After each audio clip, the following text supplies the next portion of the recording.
Hello, everyone. Welcome to another episode of the Late Winner Show. We have a very special guest with us today, Nidhi Shankar. Welcome, Nidhi, and obviously our ever-present United fan, Kshitij. Nidhi, uh, go ahead. Sorry, you were saying something. Thank you for having me, man. Yeah. Do you wanna just tell us something about your channel as well? Yeah, so I run a channel called Menace in the Monk. I'm a Liverpool fan, and there's a YouTube channel by the name of Menace in the Monk, a small YouTube channel that I run with my friend Manas. And yeah, we like to talk about Liverpool. It's heartfelt content about Liverpool. So if you haven't checked out the Late Winner Show. I'm not going to be talking about my channel extensively, but do subscribe to the Late Winner Show. That's more important. And if you have Okay. some time, check out our channel as well. Yeah. Thank you for that. I think we're not going to have a discussion on United or Liverpool. This podcast is That not will about be a that. very long video. Yeah, that will Probably be a it's very. going to take a probably it's going to take an hour to decide who is actually the most best club in the It's best gonna club take an in the hour to Premier League. decide. Yeah, it's gonna take an hour to decide which is the better city. Yeah. Later on, the club in itself. So, let's not Yeah. get into that. So let's but this episode is all about Brentford. Yes. I think a lot of people want to know about who is Brentford, what is Brentford, and what is their Moneyball system, what is their transfer analysis, and because there's a lot of things going around Brentford since they have promoted since they've been promoted to the Premier League. So Yeah. let's get let's just start with Brentford today. Their director of football operations, Rasmus Ankerson, uses the David and Goliath example as a footballing analogy. He said, Correct. if you haven't got as much money or resources as your rivals, then you need to find other ways to beat them. I think that's very well put. And coming and seeing like where Brentford was and how they've come up in the last 5-6 years since that takeover, it's really astonishing. And we're going to discuss more about what their system is, and hopefully everyone understands. And if we explain it properly, probably pretty good. So Brentford. He also said Brentford cannot win by outspending the competition, so we have to outthink them. Right. The question that comes from that is that how can we be different? How can we do things in a different way? So what are the inefficiencies in the system of football, and how can we exploit them? So 5 years ago, Brentford were brought by Matthew Benham, Yeah. a lifetime fan who made billions of dollars through professional gambling, and then a betting company, where he learned the power of numbers, and power of numbers to beat human gut instinct. At Brentford, he has set about proving the same thing, transforming the club into one of the cutting edge in analytics. The club were ninth in League One that season before he bought them, where and then they were promoted in 2013-14, and then the following season in 2014-15 they came fifth in the championship. Yeah. The first time that was happened in the 62 years that they had managed in a season of the second tier of English football, and that run is still up to date. Obviously, now they've gotten promoted to the Premier League, but in the last 5 seasons since 2015, they have finished in the top five of the championship. So that's obviously showing there's a lot of progress happening. That giving a little bit of history about Brentford, but now let's come to their main system, which are all the all these people are calling the Moneyball system. Right. Right. Nidhi, do you want to just you want to get us started on this Moneyball system? What is it, and how Brentford uses that? Sure, absolutely. Look, I'm going to start off with a stat, and this is why the championship final is called the richest match in the world. So it's a statistic that if you manage to get promoted and you manage to stay up in the Premier League for one season, your 5-year revenue is close to 280 to 300 million pounds, right? So that's the reason why it's so lucrative. Now, talking about Brentford first and the Moneyball system. Well, we've all seen the movie Moneyball and Moneyball. Billy Bean and Oakland Athletic and all that. So instead of going purely by gut instinct, what you do is, and let me take an example to explain this. Let's say you're going to buy a goalkeeper. Right now, you have an X and Y graph, right? And you have four quadrants, obviously, and then you have the best ones, the ones that are not very good, and then on the top quadrant you have the ones that do concede a lot of goals, but they are also they give a lot of passes to the final third, and in the fourth quadrant you have the best of the best, of course. Now, the traditional wisdom, and that has gone on for quite long and still goes on in a lot of English clubs, is that you go for the player who's the best. How do you define the best? Well, whoever makes the most saves, whoever makes the most spectacular saves. But the Moneyball system is basically looking at your team and say, okay, we have these kind of players who play these certain kind of passes. What would be the best goalkeeper for us? So, for example, I mean, again, this is a statistic that I just read right now while trying to read a little bit about Brentford. Sam Johnston has last season made 26 passes to the final third. Meslier has made 2. Mhm. So you decide. I mean, and they are in the same quadrant. So you decide which kind of goalkeeper you're going for, Looking for. and then you go and get that kind of goalkeeper. Yeah. So Moneyball, again, there are tons of people who can explain this much better than I do. But basically, it's looking at stats, it's looking at numbers, and then making data-driven decisions. As jargony as it sounds. Kshitish, you want to go ahead and Yeah. add something to that? So yeah, I did see the movie Moneyball just preparing for this because I thought there might be some similarities, and to be honest, there are similarities. But what Brentford do well is like most teams, what they do is they spend a lot of money on transfers and they spend a Yeah. lot of money developing their academies. They spend a lot of money bringing players from the youth system, scouting and stuff like that. Brentford went another way. They got completely rid of their academy, and they started looking into the B teams of the team, like major clubs. Like they would go and check out players that were outcast from their clubs and weren't given much opportunities to play. Because Mhm. like if you are a player in big club, like if you are a youth academy player coming through the ranks from Chelsea, Manchester United, like Chelsea is a good example. They have had one of the best players coming through their ranks, but they're playing well for other clubs, the likes of Kevin De Bruyne, the likes of Romelu Lukaku, because Chelsea, City, they don't give youth players that opportunity to shine. But Mhm. in Brentford, they believe that to judge a player and to judge its value, they need to give that player at least 35 games, which is equivalent to a season, in order Yeah. to figure out how that player is playing. Now, that like one season, I still feel you need a little more time because a player can have a good or bad season. But still, 35 games in the Premier in a first team squad is very Mhm. good for any player who is between 17 to 20. So what Brentford do is they pick these outcast players. They are in the right age gap, and what they do is they flip them for a very huge amount of profit. So these players, like for example, Ollie Watkins, they bought him for I think 5 or 6 million pounds, and they sold him to Aston Villa for somewhere close to 30 to 35 million pounds. So Yeah. that is close to like 5 to 6%, 5 to 6x hike. Similar to that, they bought Neil Mope for a very cheap amount, and they sell him for nearly 20 times the profit, right? Yeah. So that is their structure. So when I was reading this article, right, when I was trying to prepare for this, the article, and I think his name I don't remember. It's Polinopoulo. I'm Joe Polinopoulo, I think. So Mhm. his article heading was from 700,000 pounds to 300 million, right? When like Matthew Benham actually bought the club, he didn't buy the club. He invested the club when they were in financial crisis, and at that time Brentford were 14th in the league table, right? In second league, League Two. So out of the 92 teams that play in the like top divisions of English football, going from Premier League to League Two, they were 84, and now they are in the top division of the Premier League.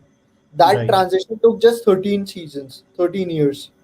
And it's true, like you get promoted and your best players get picked off, but you try to maintain the position like that. But coming to the Premier League in 13 years, that is a very big achievement, and on a budget that Brentford had, and the kind of way that they are actually approaching this. So that is how the Moneyball system for Brentford has actually affected them, has actually allowed them to grow and come to into the Premier League. Interestingly enough, the owner also owns Michelin, Michelin. Yes. which is the team that has broken the hegemony of of the Danish league. I mean, they were the team to topple FC Copenhagen. So, I mean, it's proven. Yes, I think he bought Michelin to run his theories there, and when he was actually successful with them, he bought them to Bedford, and now he's actually reaping the fruits of that.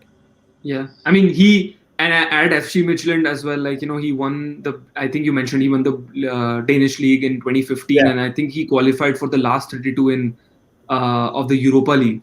correct. I think in 2019, where they defeated even United at that time in one of in 29. the first leg. 2020, sorry, 2019 or 2020, I think, where Hmm. they defeated them. I think they defeated United at that in the first leg as well over there. So Correct. things are obviously like they've obviously taken a lot of systems, the Moneyball system from Michelin and bringing it to Brentford. Yeah, You covered about what their academy, what their how their academy works. Even one stat I just want to bring out is that they knew that their academy wasn't working and they ditched it completely, which Yes. also saved them about 1.5 million pounds in club's cash, because obviously since when you're not investing into your club's academy and you only have a and a B team which you're now playing in terms of like promotion relegation, who goes into the first team and who doesn't, obviously it saves you a lot of cash. uh, talking about what will Brentford bring in this season, and yeah. how are they going to play, how are they going to set up. Obviously they are the first timers in the Premier League. I think so. I don't think they've ever played in the Premier League. They, So yeah, yeah, right, they've not played in the Premier League. So Yeah. obviously we've seen a lot of teams like even, and we're not going to go there, but Norwich, who comes and goes. Do yeah. you do we see that Brentford are the more likely stayers in the Premier League for the, let's say, for the next 5 years? Let's look at that 5 year plan. Let's say, like, if are they are you guys think they will be able to keep up this momentum and they're going to stay up in the Premier League in the next 5 years? Okay.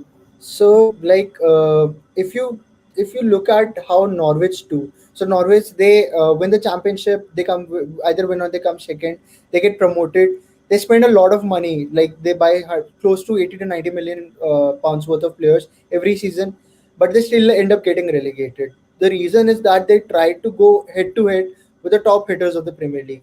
Like championship is a very competitive league, but Yeah. Premier League the class is completely different, right? Hmm. You cannot take every match as it comes on a head by head basis, trying to figure out how you can actually beat those teams. Like from Bradford, I feel that they will have a lot more pragmatic approach, because see, one of the things what Bradford did when they started with this Moneyball stuff, they completely ditched the win loss thing, right? For them, wins and losses were not important. The things that were important were key performance indicators. For example, how many chances they created in a game rather than how many goals they scored in a game, right?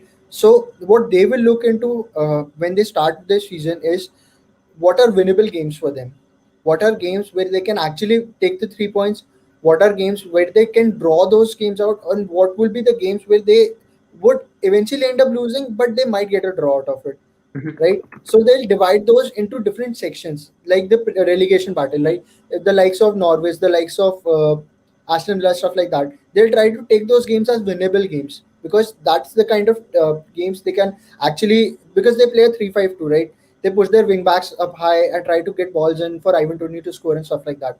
So they'll try to do that. In games like they play with Chelsea, Liverpool, where they cannot outrun those teams or they cannot outpass those teams, they'll try to maintain their shape, get a defensive structure, and then try to either hit them on the counter attack or see the Mm. game out for a point. So that's why, like, I don't see them going very high. Like it will be amazing if they can pull off a Sheffield United first season and finish like sixth or seventh in the seventh, eighth, right? What the exact position was, or what leads that this Yeah. season. That will be Yes, yeah. very amazing. But I don't see them any higher than the 15th position because they will have very difficult stages where they need to take risks, and that is where they can actually get hurt because Premier League, like I said, is very different from the Championship, and they need to first settle themselves before trying to make sure they can actually push themselves to be like in the top half of the table. I think you're right in that case. Sorry, Nidhi, I just add one point here, but I completely agree with you on that case as well, because it's not like, yes, their system is completely different from, let's say, the top six in the Premier League. And when they come, and let's say when they start their I think they play the first game of the Premier League on Friday against Arsenal. So that's going to be obviously a very big game for them, playing against the top six side. It's very difficult to say that their Moneyball system would work in the Premier League, because we have not seen it ever in the biggest stages of the football, right? Yes, they have done it in the Danish league, but obviously we know, like, Danish league quality in terms of Premier League is not that. So yes, they were able to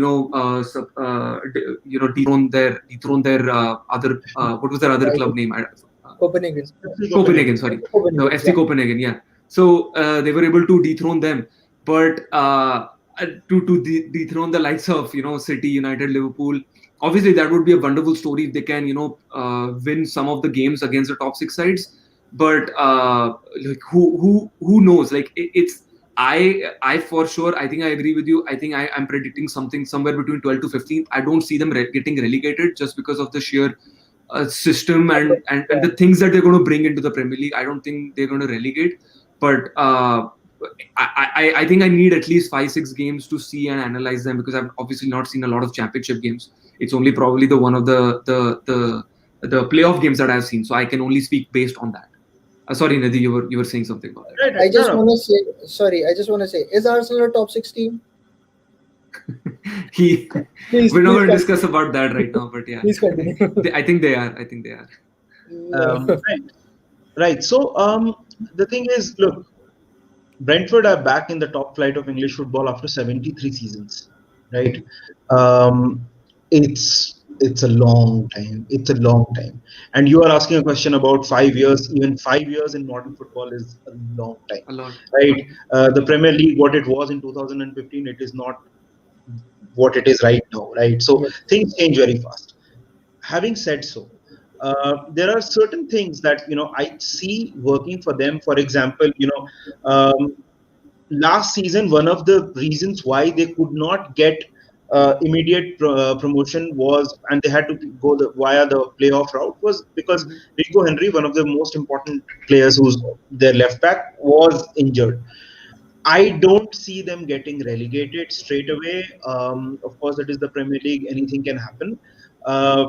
But I sort of agree with both of you guys. I somewhere between 12 to 15th is what I would, imagine them to be finishing for this particular season. Um, but there will be a few surprises they have, and again, this is completely based on gut. So Yeah. I know it's complete opposite of what Brentford do, but I see them pulling a couple of upsets this season in the Premier League. Uh, an odd game against Chelsea, or an odd game against Liverpool, or beating United at Old Trafford. One or two these things, one of a Yeah. few things is going to happen. Mm. You had to mention Liverpool and then United, right? That is very diplomatic. Yeah, that is very diplomatic. That's just how it Nicely goes. done. Nicely done. No, I'm just kidding And about based that. on But last season, United are more likely to lose at Old Trafford than in a way, That is why we're not like trying to counter you on that statistic. That is true. Uh, but yeah, that is true. Like 12 to 15, I think is a fair position for them. They'll be very excited if they are able to stay with the. If they're able to actually retain their spot next season, because that will be not only a big money boost to them, but that will actually prove that their Moneyball system works, which is what is the biggest challenge for them right now, to prove the world that their Moneyball system, the system that they have worked, can work on the highest level of football. So that will be again a test for them. Like Brentford, like you said, it will be like 73 years since the top flight football. They have been one of the biggest football clubs in North London, right? Yeah, Like, West London. yeah, West West London. London. Sorry. So they share history for that club and for their Mhm. fans to be back from the position where they were in just like a couple of decades back. It's very like amazing to see. But where I'm actually doubtful with this Moneyball system is like Leeds did a similar thing where they were in League Two and they came back up, right? But that was due to sheer determination, sheer passion, and the ability of a coach that they hired. So without Bielsa, I don't think Leeds make it to the out of the championship. It's because of the Bielsa ball, the kind of players that they have, and the kind of players that they are trying to sign, right? And the manager that they are actually able to come up, they are actually Yeah, able to perform, and that I is agree. where because numbers in football doesn't mean anything. You Yep. can have 50 shots on goal, but that goal the team scores, that is what is the most important statistic. So Yeah. that is where Bradford will actually face a bit of trouble. That's what I think. Because Yeah. at the end of the day, the Premier League, okay, it's about stats, but it's about passion as well. And how passionate are these players to actually survive in the Premier League? That is one of the biggest things that will define Bradford. And I mean, the other thing that I'm thinking is obviously now that you're promoted to the Premier League, you're going to get the money, which obviously Yes. they did not have in the past seasons. So yes, you were able to sell these players for a lot of profit, but now what you do is to get more players and keep them. So I'm not sure how that system now keeps itself, or they actually or they actually live by or they actually still live by the system that yeah, we're going to still get the players Yeah. who are not performing in that other academies of the big six, or other academies that other clubs have, who are just basically they are no one to them, or they probably just have like, oh, we have the money, so now we can get the players, we can get the. And I think they made the recent signing of Christopher Ajayer from Celtic, Yeah. so that's Yeah. also yeah. one of a good signings that they've made. Look, I'm honestly very surprised no one's tried to buy Ivan Toney till now. I mean, Yeah. he broke the championship goal record, Yeah. but that's a real risk as well. Look, their season, quite a bit of it, hinges on whether Ivan Toney is going to be playing in a Brentford shirt, the coming season or not. Looks like he will, but Yeah. again, there are 3 weeks to go. This is the Premier League; things happen. Yes. I think he's gonna stay, Yeah, just because I think he still needs a lot more.